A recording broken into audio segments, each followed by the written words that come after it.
Hello all, ఈరోజు ఇంట్లో celebrations అవుతున్నాయి. సో దానికోసం గులాబ్ జాము ప్రిపేర్ చేస్తున్నారు అమ్మ అండ్ చెల్లి. సో గులాబ్ జామ్ అంటే ఎవరికి ఇష్టం ఉండదు చెప్పండి.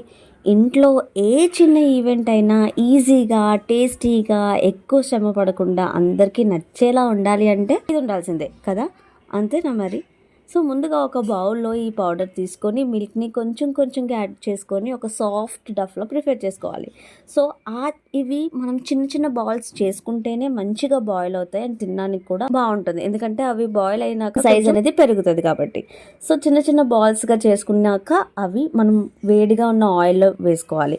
సో ఇక్కడ పక్కన మా మమ్మీ షుగర్ సిరప్ ప్రిపేర్ చేస్తున్నారు అమ్మ.